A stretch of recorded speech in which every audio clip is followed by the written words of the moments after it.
Hello à tous, j'espère que vous avez tous la pêche et que tout va bien pour vous. Je suis ravie de vous retrouver aujourd'hui pour une petite vidéo plantes, à savoir 5 plantes, disons, increvables, un peu warrior, parfaites pour ceux qui se disent ne pas avoir la main verte. En fait, cette idée m'est venue parce que régulièrement, quand je montre mes plantes sur Instagram ou quoi, on me dit « Oh là là, t'as de la chance d'avoir la main verte, etc. » Alors sachez que non.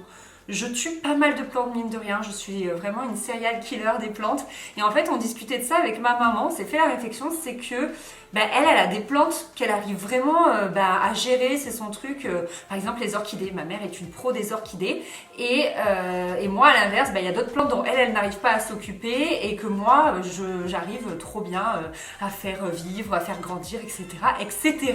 Donc écoutez, c'est parti pour mon top 5 qui, selon moi, feront de vous quelqu'un qui a la main verte. On commence pas trop loin de où j'étais avec la plante que je possède depuis le plus longtemps. C'est mon Ficus elastica, autrement appelé caoutchouc. Franchement, c'est une plante mais tellement facile. Je la possède depuis 6-7 ans à peu près. Depuis notre première maison, je l'avais achetée à Lidl, 9 €. Elle faisait à peu près cette taille-là. Et c'est vraiment une plante facile. Pour la simple et bonne raison que déjà, elle s'adapte parfaitement à nos intérieurs. Elle aime une température entre 15 et 25 degrés maximum. Donc c'est juste parfait.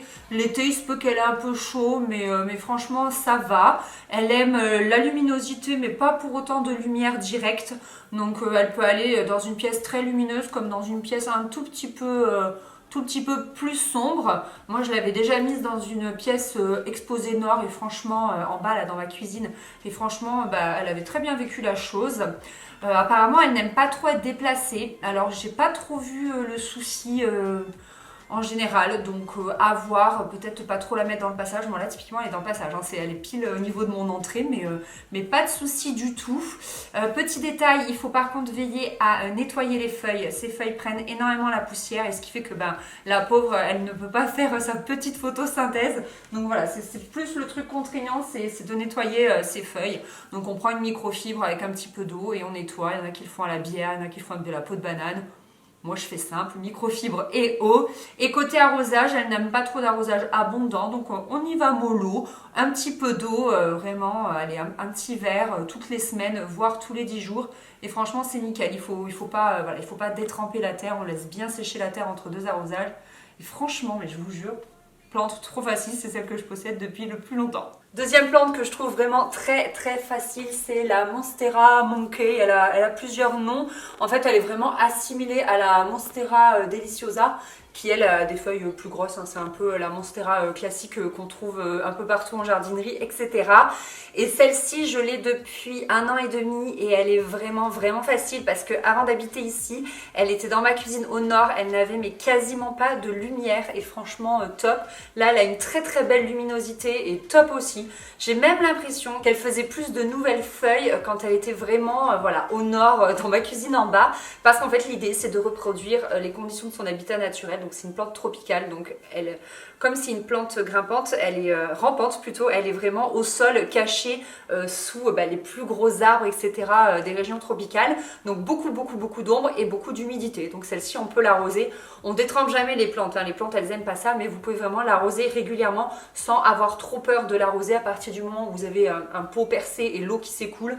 Sans souci, donc on peut l'arroser toutes les semaines assez généreusement. Moi c'est ce que je fais et elle me fait à chaque fois plein de nouvelles feuilles et elle est vraiment facile au niveau de la température. Ça va très bien dans nos intérieurs, ça va très bien aussi si comme moi vous habitez dans le sud et que l'été il fait assez chaud. Vraiment plante easy de chez Easy et en plus de ça elle est très très jolie et très graphique, donc je trouve que ça fait vraiment son effet. Elle va beaucoup se développer, donc soit vous pouvez décider de la laisser pendre comme moi je le fais, soit de la faire courir le long d'une fenêtre, le long d'un encadrement de porte, soit au contraire la tutorer, la mettre un tuteur un peu en fibre de coco et l'entourer autour. Enfin, les possibilités sont multiples et c'est une très très jolie plante, je l'adore. Une plante qui, pareil, est vraiment increvable, j'ai nommé le Pilea. En plus, c'est une plante vraiment à la mode en ce moment, donc vous allez en trouver partout. Celle-ci, je l'ai depuis super longtemps. Je crois que je l'ai achetée 1 an après mon Ficus elastica, donc je l'ai depuis 5 ans et demi. Et vous voyez, en fait, nous, quand tu achètes un piléa ou quand tu vois des photos de piléa, ils le présentent toujours en boule. Mais en fait, quand ça pousse, les gars, ça fait une espèce de liane et après, ça part. Je sais pas jusqu'où elle va aller, typiquement. Je sais que ma mère, la sienne, elle aimait plus, elle trouvait pas ça joli. Elle l'a coupé, elle l'a rempoté, c'est parti nickel. Là, elle m'a fait un petit bébé que j'ai toujours pas décidé de détacher, mais il faudrait que je le fasse. En fait, c'est une plante qui aime les pièces humides, donc ça va pouvoir aller dans votre salle de bain ou dans votre cuisine. Ça aime aussi les atmosphères plutôt chaudes.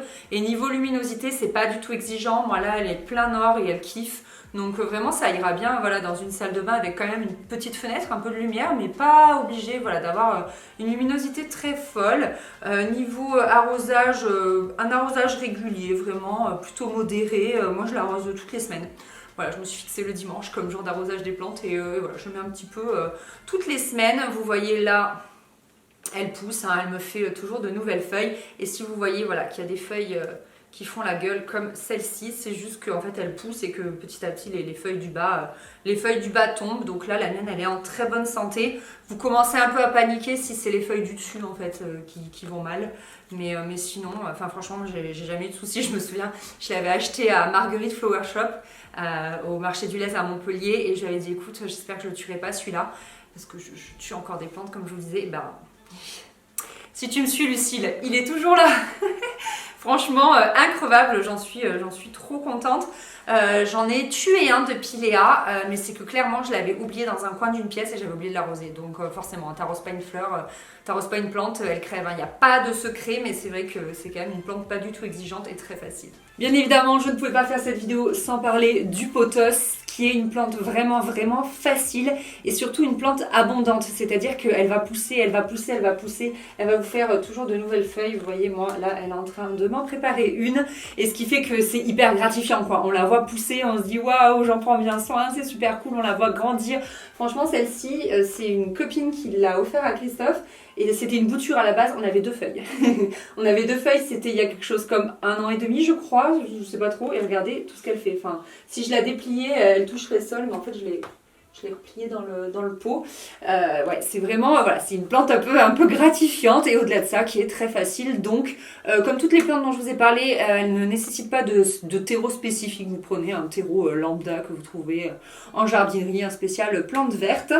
Et en fait, c'est une plante qui typiquement va kiffer nos intérieurs, c'est-à-dire une température plutôt modérée, entre 15 et 25 degrés, une luminosité là aussi plutôt modérée, pas de lumière directe. En fait, plus elle va avoir de lumière et plus elle sera colorée, marbrée, etc. Et plus elle sera à l'ombre et voilà, plus elle sera fade un petit peu. Mais pour autant, elle va vivre sa vie. Niveau arrosage, il faut quelque chose de régulier, mais pas trop non plus. Je vous avoue que celle-ci, comme elle est dans la chambre de mon bébé, ça m'arrive de l'oublier. Parfois, le terreau, il est sec et elle fait pas la tronche. Alors, le plus que j'ai pu l'oublier, je pense, c'était cet hiver, pendant peut-être 1 mois. Mais pas plus quand même, on ne veut pas la tuer. Et voilà, franchement, regardez, elle vit sa best life. Donc dans l'idéal, on l'arrose un petit peu toutes les semaines. Et si des fois on l'oublie, c'est vraiment pas dramatique. C'est une plante très facile et comme je vous disais, hyper graphique, j'adore. On peut la faire courir un peu partout, je trouve que c'est toujours très beau, les plantes tombantes, ça fait toujours son petit effet.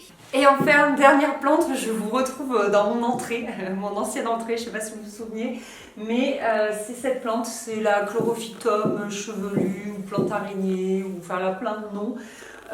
Honnêtement, mais moi cette plante là, je m'en suis jamais occupée, je suis vraiment pas cool. Genre typiquement celle-ci, je pense que ça doit bien faire 2 mois que je ne l'ai pas arrosée, mais là ici c'est plutôt humide donc ça passe et puis on est en hiver.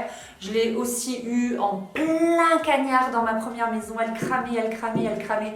Je l'arrosais par contre tous les soirs en plein été et c'est vrai qu'elle faisait un peu la tronche parce qu'elle n'aimait pas ce plein soleil direct où vraiment elle a pris cher, mais elle était toujours vivante, elle était là, vous voyez, elle résistait quoi. Et franchement, mais c'est vraiment une plante ultra facile. En plus, ça fait plein de petits stolons comme ça, vous savez, des petits bébés. Donc, je suis désolée, mon banc fait du bruit. Voilà. Donc, je disais, c'est hyper facile à bouturer.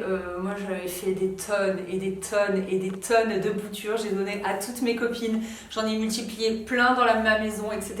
jusqu'à m'en lasser en fait, parce que j'en avais vraiment partout. Mais c'est le pied. Et en plus, ça fait ces petits stolons vraiment tout au long de l'année. Donc, voilà, il n'y a pas de saison, ça peut les garder si vous oubliez de les rempoter ou alors vous les coupez ou vous les enlevez. Enfin, C'est vraiment une plante ultra facile en termes d'arrosage. Toutes les semaines ça préfère, mais comme je vous l'ai dit, celle-ci ça fait un mois que je l'ai pas arrosée. Ouais, la terre elle est bien sèche, mais elle vit sa best life quand même. Je pense qu'elle kiffe assez l'humidité, donc voilà. Voilà tout le monde, cette vidéo est terminée, j'espère qu'elle vous a plu. Dites-moi en commentaire si vous êtes plutôt dans la team serial killer de plantes ou plutôt main verte, ça m'intéresse. En tout cas, j'espère que cette vidéo vous a plu. Dites-moi si vous avez d'autres idées de vidéos en commentaire, ça m'intéresse, je pourrais pourquoi pas vous poser ça. Puis écoutez, je vous fais des gros bisous, je vous dis à très bientôt. Bye bye.